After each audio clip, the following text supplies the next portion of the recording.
Hi, welcome to this session where I'm going to talk about the potential postgraduate opportunities at the National University of Singapore School of Computing. I did actually a similar session previously, and the purpose of today is to recap. And given the high amount of responses we received, I thought of redoing a similar session, quickly recap the same points, and then spend some time on answering some of the questions you might have. So if you had joined the previous session, it will be the same information that I'll quickly go through and then allow you to ask any follow-up questions. So I'll share the similar slides that I did last time, but this time it will be quite a summarized version. Okay, so the agenda for today is to quickly cover again why NUS School of Computing, what do we do at the Department of Information Systems and Analytics, some of the information regarding the scholarship program, including the financials, the application information, and as I said, more time for questions. Right. So as I told last time, Singapore is one of those emerging, or rather really high performing small country in the east of Asia. For example, in terms of the coverage, the network coverage, in terms of digital readiness, in terms of uh, green energy, all those things, Singapore is really up there among some of the best in the world. And within Singapore, the oldest university that we have is the National University of Singapore, which is located somewhere in the west of Singapore. And NUS was founded in 1905, so we are almost more than 120 years of existence. Within NUS, we have 3 different campus locations within Singapore that include 17 faculties. We offer more than 4,000 different subjects every semester. There are 16 national level research centers, 30 university level research centers, and 80 faculty level research centers. And altogether, we are about 50,000 people. That includes over 2,500 faculty members, students from over 100 countries. That includes over 30,000 undergraduates, over 12,000 graduates, and about 4,000 plus full-time research staff. So it's a large community, and within that, School of Computing has been located to a new location given the demand we have, and we have a new, entirely new building just opened up last month to cater for the high demand of students we have. And these are some of the images of that new facility, which we call the Com3, Computing 3. And we have had Computing 1, Computing 2, and there's Computing 4 being built as we speak. And within School of Computing, we have 2 departments, computer science and information systems. We have over 5,000 undergraduates and over 1,000 graduates. And among the world, NUS School of Computing is 6th. There's only 5 universities in the world that's ranked higher than us in terms of computing: MIT, Stanford, CMU, UC Berkeley, and Oxford. And the 6th is NUS. So in terms of academic reputation, prestige, this is one of the best in the world. If you leave US aside, in the Asia, Australia, New Zealand, that part of the world, NUS is by far the best. And within Information Systems and Analytics department, where I belong to, we focus on 6 key research areas. We have business analytics, data science side. We have intelligent systems. We have digital transformation. We have fintech. We have computational social science and health informatics.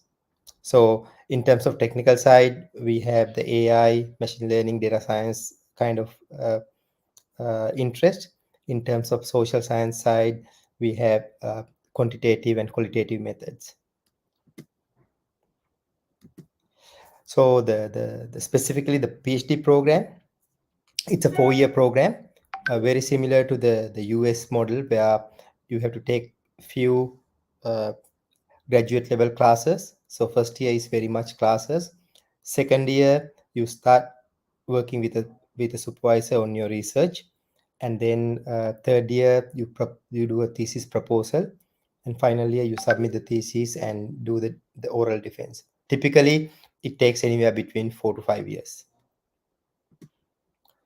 So as I said, there are foundation modules that you need to do, the seminars that you need to do, and then there are electives to be chosen from. So some courses has to be from the department, then some courses can be from computing, or even anywhere from the school, anywhere from the university.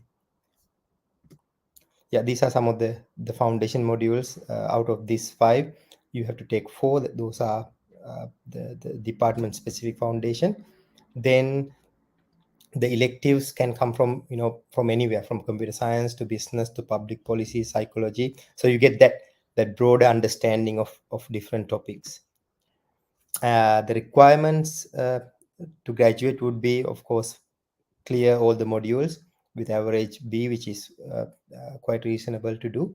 Then end of the first year you do a graduate research paper. Then end of the third year you do a thesis proposal and do a seminar. And to pass the PhD defense, you submit your thesis and do an oral defense. That's essentially the requirements you need to meet in order to be awarded with a PhD. Then during the PhD time, of course, this is about research, so you publish your work. These are some of the conferences that typically our students submit their work, which gives you the chance to network with other people, travel, and there's some funding available if you get accepted into these conferences.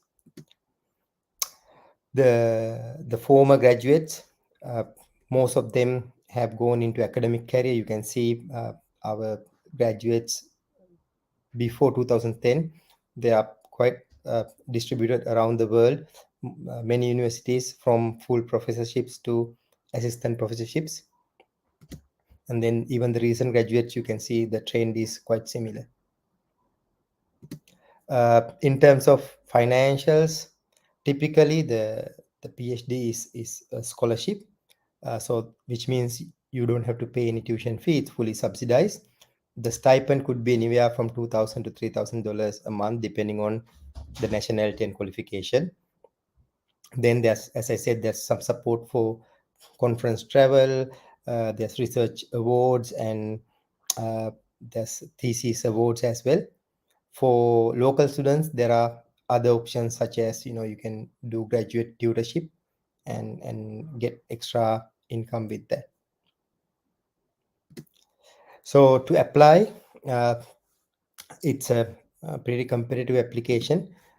The deadline, we do 2 intakes. We have a August intake, which is just started. Then we have a January intake. So the deadline for August intake is 15th December, year before. For the January intake, 15th June. So now, if you are planning, you can plan for the January, or rather August 2023 intake. The deadline for that will be 15th December this year. If you want to plan 2024 Jan, the deadline is 15th June next year. So the one we are talking about is the 15th December. If you get in, your start would be 2023 August. For local applicants, the deadlines are different. The application, when you submit the online application, there's a committee who will review the application materials. Shortlisted candidates will be invited for an interview through Zoom. and then during the March, April next year, the offers will be made. So the application, the way to apply is through this online application, which you can find if you visit our School of Computing website. The requirements is, obviously you need to have a good bachelor degree, at least second upper, a relevant master's degree, that's added advantage. If you had done any research work during your undergraduate or master's, especially if you had published some work, that's added advantage. You need to do GRE, uh, uh, and then you need to have at least two reference letters. That could be from your academic advisor, your final year thesis advisor, your master's thesis advisor, somebody who can comment on your academic qualification or your academic potential. Uh, and then there's a lot of details in our website. So this good set of these materials, especially your reference letters, uh, your transcripts, and your GRE score, those will matter a lot. Yeah, so the information are available in the department website. I can post this as a comment in the video once this session is done. What's interesting would be to answer some of the questions. I think in the previous session there were a lot of questions, and a lot of demand after that. That's why I sort of recap that same information again, and I want to allow you the time to ask any questions, clarifications. Those who had attended the previous session and started thinking about application can ask very specific questions. Those who are attending first time today could ask any other question to clarify things. Yeah, so let's open the floor for questions.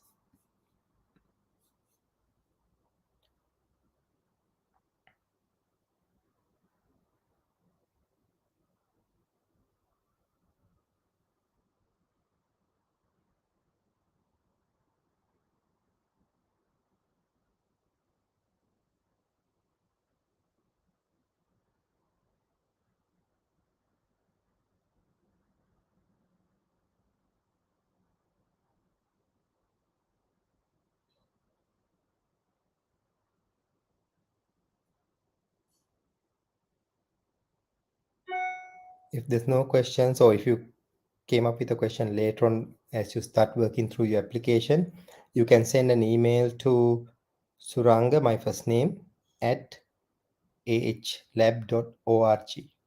Then I'll follow up with you on that.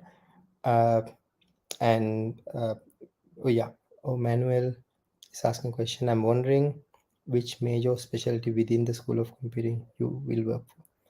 Oh, sure. My research focus is mainly on human computer interfaces.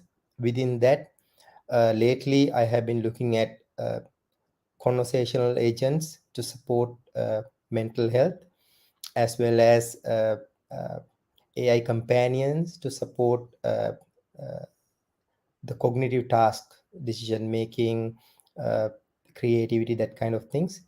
We have also looked into developing new human computer interfaces to support uh, learning for early childhood, as well as uh, the lifelong learning for adults. Those are three broad areas that we have been working on. So specifically, some AI and machine learning aspect, uh, uh, learning, and well-being. Those are the application areas. And then broadly looking at the human computer interaction aspect.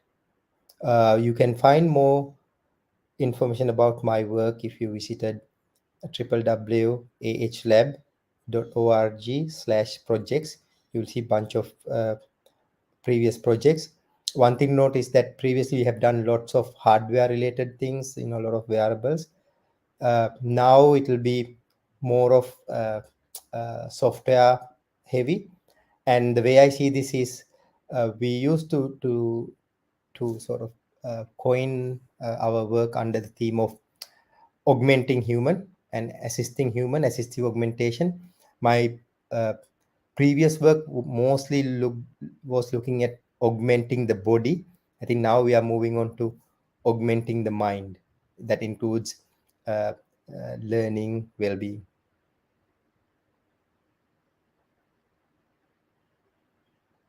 Great question. Okay, Taruka, are there any scholarships available for master's program? Uh, Unfortunately, given the demand for the school, the master's program is not subsidized. In fact, it's the reverse now. From this year, the master's fee has been almost doubled. Even then, we have so much demand. So the short answer is, for master's programs, there's no university level scholarships unless you get a company sponsorship type of thing, which is your own arrangement. But the university wise, there's no scholarship program.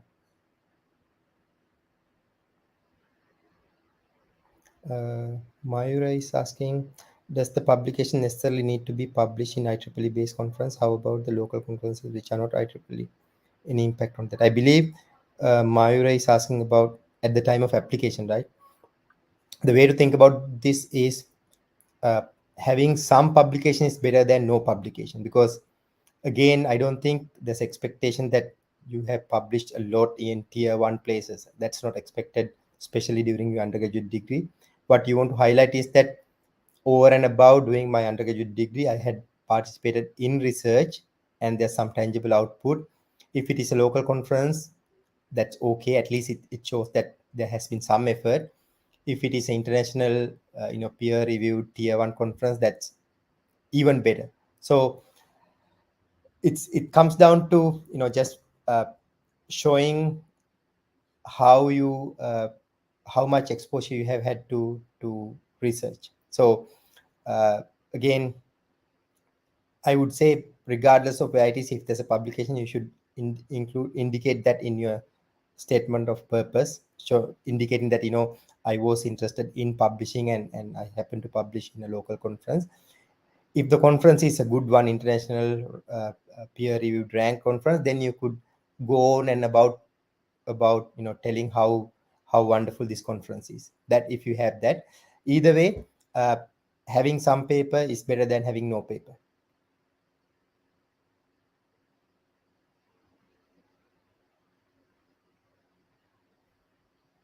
Any more questions?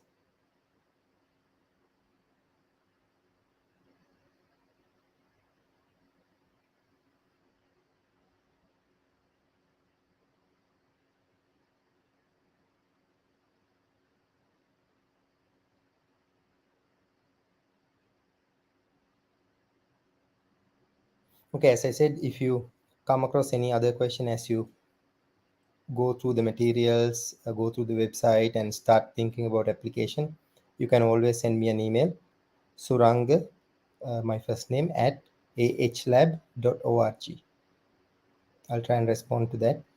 Uh, yeah, I wish you good luck. And if you are thinking of applying, my advice is start preparing from today onwards, because it takes quite a bit of time to prepare the letters, to prepare your statement of purpose, to register and do your GRE, to request the reference letters. There's a lot to be done, and it's not a easy process to get admission into one of the world's best universities. So you need every single day from now till mid-December. So start early if you're thinking.